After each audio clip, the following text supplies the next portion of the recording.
temps en chaque week-end mu ne ma booy fii dafa parce que man à l'époque j'habitais à Milanello. yoroo mënaguma woon dawal ak tout ça. mu ñëw ne ma non booy tey je t'amène à Milan su ma demee yóbbu la hôtel nga fanaan te añ kër ga après nga fanaan hôtel dem génn xap yaag say booy gars yi demain matin ma jël la ñu demante fii dafa wéet. nit ku baax ndeysaan. mais bon après dañuy daje ci réseau souvent mu nuyu ko tout ça mais pour dire que man à l'époque bi mu waxee olof daf ma bett parce que man dama doon wax Ibou français la déggul dara. Ibrahima Ba qui a joué pour la France moom parce que moom France la joué. vraiment nit ku baax ndeysaan. mu ne après nag nekk sama genre sama mentor sama mentor. gère ma foofu situation yu compliqué mu gérer ko quoi. alors man sama question bi ma bëggoon poser balaa ñu jàll ci toujours ci joueurs yi nga xamante ne xëy na dañuy nekk ay doomu réew mu nekk ay sénégalais d'origine ñu dem ba ci biir yeneen dëkk adopté leen jël leen ci seen ay équipes nationaux comme ni ngeen ko waxee le cas de Ibrahima Ba le cas du jeune aussi bu ñuy wax ni Waxam en général lan mooy favoriser loolu parce que dañoo seetlu ni que dañuy nekk ay ñoo xamante ne dañuy am talent boo xamante ne dafay jéggi dayoo pourquoi sénégalais yi duñ ci jiitu ñu jël leen ñu sélectionné leen équipe nationale laata dëkk yi nga xamante ne ñu ngi foofu ñu leen di jël. Belle question ça en fait Adja football c'est question d'opportunité souvent comme tey dama la jox benn exemple man j'ai écouté un peu Didier Deschamps bi muy tagg Koulibaly da ko doon waaj a sélectionné heureusement ñun ñu teel ko jël affaire yi njëkkante la en fait. D'accord. léegi ñun dañoo nekk ci benn marché boo xam ne dañuy waxtaan rek ñun suñu centre de formation yi fii yëpp dañuy liggéey pour Europe. dañuy dem léegi souvent benn booy juddoo fa nekk ci catégorie yëpp exemple tey France mën nga wax ne Ibrahima Mbaye bu ñu yeexoon tuuti ñu jël ko léegi nag ñun on a compris dañuy njëkkante daal affaire yi njëkkante la souvent nag il faut que gars yi di ko comprendre noonu xam ne rek ci benn monde compétitif lañ nekk souvent France bëgg benn jour njëkk ñu ci souvent ñun ñu bëgg jour bi njëkk ko ci léegi nag lii am na inquiétude boo xam ne dañ na bu njëkk Sénégal mooy problème mu prime problème mu équipement problème yooyu tey bon grand yi ci jiitu y génération parce que man je suis arrivé en 2001 ma première sélection je peux vous dire que ne am na évolution bu bare ndax am na yu bare yoo xam ne amatul tout ça grâce peut-être à la génération 2002 qu'il faut saluer le travail qu'ils ont fait génération boobu moo tax tey booy bu ñu ñëwee fekk conditions yëpp tege donc léegi tey Sénégal day jouer finale Coupe d'Afrique day dem ba ay huitième de finale Coupe du Monde peut-être on espère cette fois-ci dem ba demi-finale donc mën nañ concurrence ay France tout ça léegi booy yi donc ils ont tendance plus même les Maghrébins ils ont tendance plus à aller vers l'Afrique doon rêver Europe bu njëkk da nga doon wax non quand la France toog da ngay dem France bàyyi mais léegi gars booy dañuy xool parce que suñu équipe yi commencé nañ compétitive ba pare bon affaire yi mu ngi gën a nekk professionnel toujours nag on va toujours demander plus mais ñun ñu fi njëkkoon nekk man boog sama côté je peux parler de moi-même 2001 ak léegi li may gis il y a quand même beaucoup de choses a été réalisées quoi. Et sur le match maintenant Sénégal-Belgique déjà ban lecture naka nga xalaatee ni match bi noonu lañ ko war a aborder.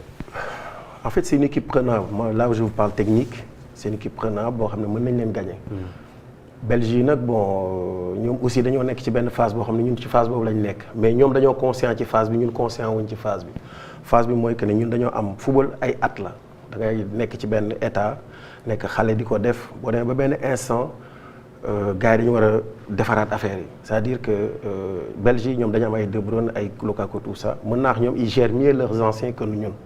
ñun ñoo ngi ci nostalgie oui on a gagné telle personne Sénégal dafa bëri ay masla en fait au niveau amul loolu au niveau ça paye cash mais cash d'une vitesse boo xam mënoo comprendre yow jour bi ça après rek tu mets mal à l'aise tes coéquipiers donc souvent c'est gars yi nekk ci kaw war a décider qui décide en fait décision dafa war a am nit da ngay décider tout ça tey boo gisee Lukaku il a pas eu le temps de jeu en championnat mais le gars il le fait rentrer et il est décisif et il est content donc entre jour boo xam ne tey xam nga ne xel la ne t'as dépassé l'âge 35 ans à partir de 35 ans ça commence à être compliqué ak niveau boo mën a am nag ci àdduna à partir de 35 ans ça devient compliqué il y a que Messi qui fait des miracles sinon tout le reste ils sont dans des problèmes. Messi sax moom day dox du dox. te Messi 5 sprint la am ci match bi donc bokkul léegi nag ñun suñu staff technique c'est là de se réorganiser Sadio mënatul di daw ba ci poto corner di défendre ci arrière latéral droit c'est impossible Sadio il est efficace moom da nga koy jox trois occasions mu dugalal la 2 yi. nañ ko mettre ci condition yoo xam ne day jege surface bi di dugal pour man noonu laa gisee. léegi nag ñoom c'est une équipe boo xam ne ils sont redoutables en deuxième mi-temps il faut que gars yi xam loolu. donc ñun qu'on fasse beaucoup attention sur cette partie du match. ba pare man je trouve que l'équipe est court physiquement. L'équipe sénégalaise. waaw je trouve que l'équipe est court physiquement c'est-à-dire que équipe bi day dem ngi bon ñun ñuy football dañ koy gis da ngay dem ba benn yàgg nga gis ba benn instant nga gis ne équipe bi nekkatul équipe day amatul bloc te loolu physique rek a koy indi mooy que ne booy yi pour man je ne sais pas nag nekkuma ci biir mais li may gis daal vision de l'extérieur. c'est ça ñoo neex quoi. non mën na bañ a nekk loolu non xam nga mën na nekk aussi préparation bi ñu waroon def lañ deful parce que je vous dis au niveau c'est ça se joue à ça en fait un truc très minime donc. je ne sais pas nekkuma fa woon donc mënu ma leen wax mais li may gis nii daal mooy il faut qu'on gère mieux les anciens. mais wax ko rek dañoo ker fi mu nekk nii moom dañoo ker. Gérer les anciens mais comment aborder le match c'est-à-dire je veux pas peut-être ñu wax ci schéma mais avec quelle organisation venir à bout de cette équipe belge qui est prenable comme ni nga ko waxee. non en fait booy li ñu war a def pour moi en fait bon tu sais entre techniciens ou entre. Il y a beaucoup de respect. Je ne peux pas aller vers le coach en lui disant que tu dois faire ça. Ouais. Il le sait, il vit avec les gars, il sait mieux que moi. Mais man li ma xam daal ci lu xam ne mën nañ ko mooy il faut que l'équipe revienne comme avant, c'est-à-dire beaucoup d'impact dans les duels. Il faut que beaucoup de duels parce que moi je trouve que Sénégal il joue des matchs sans même avoir un carton jaune. C'est léger en fait. Donc Coupe du Monde boo koy jouer tu y vas quoi. Tu y vas. Bon, je sais pas moo tax ma ne la il y a un problème physique parce que au niveau dafa boo yëpp mën football soo ko nit boo ko bàyyee muy xalaat jël temps comme li ñu def Odegaard il va nous massacrer mais le gars tu le rentres dedans quoi une fois deux fois il sait qu'aujourd'hui ça va pas donc loolu man laa gis lu ñu manqué te mooy l'argne africaine ci l'impact tout ça et c'est pour ça je dis que l'équipe est court physiquement quand une équipe est court physiquement da ngay gis duñu wóolante en fait mais quand on est physiquement au top on se fait confiance da ngay gis kenn dem ah non c'est bon y a Niakhaté qui va le gérer mais y a pas ça c'est frileux en fait. donc suñu la déggee ci gàttal c'est un peu comme si da ngay rejoindre la majeure partie des Sénégalais qui pensent qu'aujourd'hui on devrait plus favoriser la jeune génération les mettre au devant certes comme ni nga ko waxee Sadio c'est quelqu'un koo xamante il est décisif importance am ci biir match bi am na ci solo. bon Adja en fait. Pour moi, t'as Sadio qui a quand même fait ce qu'il devait faire, en train de le faire, comme Bokandé l'a fait, comme El Hadj l'a fait, comme lui il est en train de le faire et peut-être demain un autre gamin va prendre le flambeau pour monter. Football noonu la. Voilà ku nekk da ngay def tey aujourd'hui moo ngi fi li ñu war a def mooy li ko desee ñu jariñu ci loolu nag techniciens yi ñoo koy def man dama ci wax dara parce que du sama wàll fi mu toll nii. su ma ci nekkoon am naa lu ma ciy wax mais pour le respect de Pape et de tout le monde je préfère ne pas y mais am na nu ñu war a organiser woo ñun ñëpp ci football lañ nekk xam nañ ko am na neneen nu ñu war a organiser woo ba Sadio va courir moins et va être plus décisif. ba pare bon c'est pas question de jeunesse juste jeunesse l'expérience aussi fait partie du foot mais tey Koulibaly s'il avait le temps de jeu qu'il devait avoir on ne serait pas parler de ça parce qu'il serait à la hauteur en fait ni ma leen mën a wax rek mooy gis nañ jour boo amul compétition ce club boo ñëwee ci équipe nationale di jouer c'est comme en fait tu marches sur des œufs doo taxaw c'est-à-dire que nit bu accéléré rek da lay romb yow da ngay mel ni comme en fait t'as 20 kilos sur toi te loolu ñun ñi nekkoon ci terrain dañ ko xam Pape xam na ko bu baax a baax donc pourquoi faire ça il faut juste prendre Koulibaly dire que voilà t'as pas eu tant de jeu aujourd'hui je t'amène tu es un leader c'est vrai mais pour man l'erreur bi gën a graaw dinaa ko wax te je sais pas comment il a fait sa sélection mais c'est d'avoir sélectionné 3 axes centraux ou 2 qui ne jouent pas ça c'est une erreur fatale en fait parce que une équipe se base sur une solide défense centrale gis nga défense centrale moo ngi mel ni fondement wu kër moo góol ñooy loolu ci équipe bu ñu taxawee rek lépp li ci des da nga koy compléter parce que li ci des yëpp question de positionnement la parce que soo gisee ñaari nit yi li tax ñëpp naan Koulibaly c'est parce que erreur yi foofu boo ko defee rek c'est fatal dañ bit la or que ne Sadio mën na perdre 10 ballons on voit même pas on va dire non benn ball lay dugal rek ñu tàcc ko ñun ñëpp donc Niakhaté ak Koulibaly ak góol bi ils ont vraiment le travail bi gën a métti ci football la ñu yor parce que benn erreur bu ndaw rek gars yi fàtt lépp li nga defoon donc c'est à Pape maintenant Moi, je ne comprends pas ça. J'ai pas compris pourquoi. C'est vrai que le jeune Sarr, c'est un futur, tout ça. Malheureusement, il était à Strasbourg en train de bien percer, tout ça. Et puis, entraîneur am di dem yóbbaale ko loolu mënuñu ko tere. Donc, da ngay dem parce que Chelsea la nanana. Malheureusement, il a pas eu tant de jeu. Mais tu prends quelqu'un d'autre. C'est un jeune, il a 20 ans. Il va revenir.